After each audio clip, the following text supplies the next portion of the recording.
How bad is it in Blacksburg?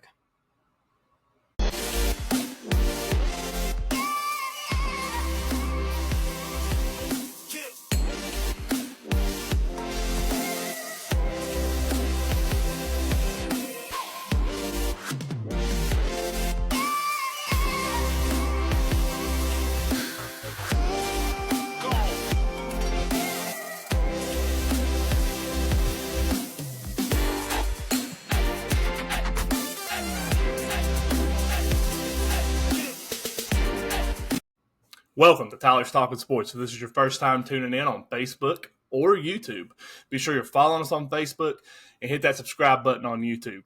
In this episode, we're talking about the Virginia Tech Hokies. How bad is it in Blacksburg? How bad is it? Pretty bad. It's bad, man. Finished the 2024-2025 season 6-7 under Coach Pry. More like Coach Cry. He has the Hokies regressing from last year. Last year in the 2023-2024 season, the Hokies finished 7-6 with a bowl win and high expectations coming into this previous season. They returned a lot of players, Seth. They did. I mean, they returned, 98% of their production? They returned 21 starters at the beginning of the season, more than any in the country.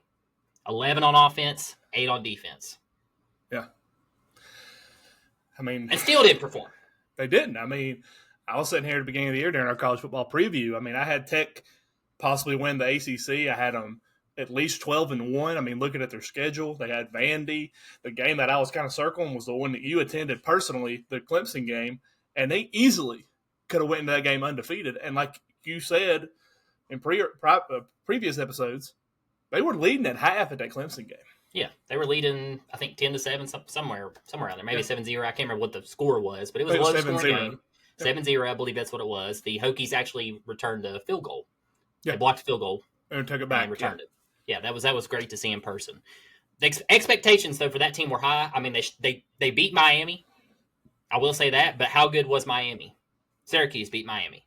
Yeah, at the end of the season. The refs gifted Miami. Yeah, that game was won by the Hokies, right? 100%. Yeah. But, you look at Drones, regress from last year. Yeah. We didn't see any improvements. We saw him completely regress. He was a dark horse coming into this year as a Heisman candidate. Yeah. Where was he? Where did he finish? Most lists you've seen for the preseason, he was at least in the top 10 in the Heisman projections. And, I mean, you expect it, though. I mean, coming into that next year after the season he had last year, people's watching film. I mean, they knew – if you didn't know anything about the Hokies or anything about the ACC, you knew who Drones was. Absolutely. So teams were playing them, and they were like, all right, we got to stop him. But on the flip side of that, he didn't improve any, which was, I think, led to his regression. So is that on Drones or is that on the coaching staff? I think it's a little bit of both. I think it's offensive scheme play calling because we didn't see the same play calling. I mean, it was pretty lackluster, pretty vanilla, pretty bland. Yeah. But all 3-1 there, to tell you kind of what the offensive mind was there. They run little swing passes. I mean, they'd have like an opportunity, at their own 40 or something, getting ready to make a drive right before the end of the half, and they'd run a little swing pass and lose 5 yards. Yeah. Just stuff like that. Just, getting away from the basics. And, I mean, it was just like you look at their bowl game. Obviously, getting field goal range, this dude's going to hit a kick. He hit one from 60 yards, so that's points. Got a leg. And I look at it this way too. Like there was talks. One of our listeners, a big Hokie fan, he told us that he was offered big money, Drones, to go to LSU. Yeah. And I just wonder after that Vandy loss if he was like, man, maybe I should have went to LSU, or during the offseason, maybe he wasn't seeing the improvement in the coaching staff or the development.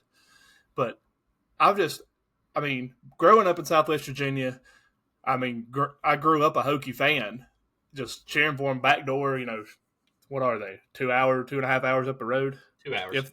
If that. And I've been to Tech games. I was there during the Beamer era.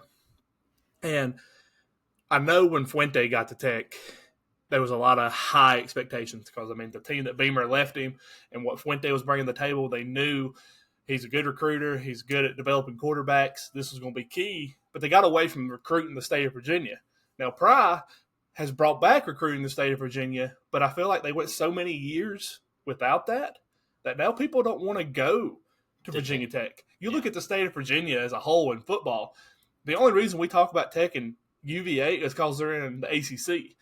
But if I'm a kid and growing up in Virginia right now and I'm playing football and I'm a star in Virginia and I want to stay in the state, I'm going to JMU or Liberty. I mean, it's sad to see the state of Tech right now because you think Virginia Tech football, granted, are they a national championship contender? No, they're one of them teams that maybe every 15 years they got a team. I mean, the year they got beat by Matt Ryan in the pouring rain up there, they were ranked third in the country. They win that game, they probably make it to the national title. You go back to the Vic years, they probably should have won a national title against Florida State. Granted, that Florida State team was really good, but Tech's that team that you perennially see in the top 15. They're always there. Consistency, always up there ranked. And I'm not talking 6-6 consistency. I'm talking 9-10 win seasons. Absolutely.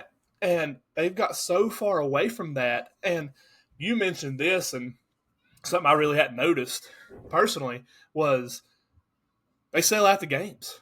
Yeah. But it's so bad. When they're even losing. Yeah. Yeah. But it's so bad there now that once they get down, the fans are they've done gave up because they've seen this for the last 5-6 plus years. And granted, not all that's on Pry. He's only been there. He's going into his third year. But it's really sad being a Virginia Tech, I guess you could say a fan because I'm a homer. I live here in Southwest Virginia. They're there, and seeing them be as bad as they are because you deal with it. You're a Tennessee fan. You deal with all the Hokie fans every day, saying all this crap to you about the Hokies and the Vols. And I mean, if I hate to say it, 10 years ago, if the Hokies and the Vols were playing every year, you're probably splitting that series, if not Tech's winning most of those games. Tech would have won after 2017. I mean, I even go back. I mean, let's go back to like the Tyrod Taylor to Michael Brewer type Virginia Tech. I mean, those teams competed. I mean, they went to Ohio State. Yeah. I mean, Tyrod won big games. Michael Brewer beat Ohio State. I mean, speaking of season wins, right? You was talking about, how Tech has won 10 games or, 10-9 games is usually what they expect. Their last 10-win season was in 2016. Yeah. And the past 8 years, going in 9 now, we haven't seen it. I mean, the best year they had there was the last best year they had was 2017. They went 9-4. I guess that was Fuente's first year, right?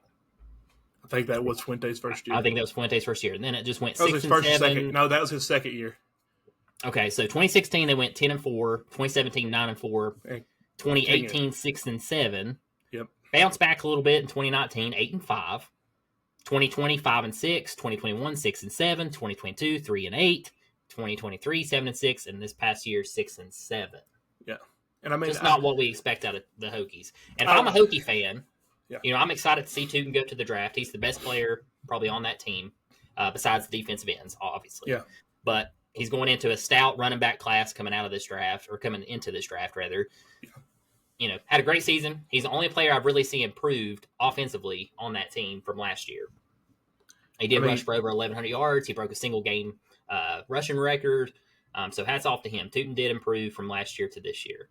And before we wrap this one up, I mean, I don't know how you're going to feel about this comparison, but I really think it's oranges to oranges here, or apples to apples, whatever you want to call it. You look at where Tennessee football was from 2010. I'd say 2017. Let's just start 2010. 2009, really. To now. Let's look at where Tech was then. Yeah. Consistently. I mean, Tennessee, you've seen it, though. Granted, they didn't put it out there on the field, but they were recruiting really well. Yeah. Tech has constantly just been either flatlined, either they do a little good, but they don't do good recruiting, and it's just been a constant thing. And, I mean, now Tennessee is a perennial powerhouse, and Virginia Tech is a bottom-of-the-barrel school. Like, going into next year, I could easily see them be projected to finish near the bottom of the ACC, and it's just really sad. I mean, granted, they brought in Bud Foster as a defensive analyst, and I hope they use it as a recruiting tool because he knows how to get those 3 stars that nobody else wanted, and they turn them into a 4-star, 5-star type player. But, I mean, I guess to wrap it up, what's your answer? How bad is it? I think it's the worst it's ever been. It's ever been. I think it's worse than it was when Beamer took over. Before they were, I mean, I look at it that way. I mean, that's way back. It's before my time, but it's I wouldn't say it's the worst it's ever been, but I will say this: I think if Virginia Tech don't start spending some money on NIL players and start getting maybe some bigger recruits, it probably will be the worst. I mean, here's my question: You want to spend some money? Is it the talent that they're bringing in, or is it the coaching staff? I think it's a little bit of both. Yeah. I don't think they're fitting the right guys to fit their play calling or their schemes, whatever they're trying to draw up. I will say this: if Pride doesn't start off great next year, if I'm a Hokie, I want him gone, and I wanted to ask this question to our listeners and viewers: if Pride leaves, who do you want? Yeah, I mean, that's a big question. I mean, you're not going to get Shane; he's locked up at South Carolina. So, I mean, who do you get? It's bad, guys. Hokies are bad. That's my answer right now. But go ahead and see what he does at the beginning of the season next year, and focus on getting your next guy. Yeah, and I hope they start doing better. I hate to say that, but right now, it's just not working out. It's bad. It's bad in Blacksburg. Hopefully, it gets better. To Blacksburg.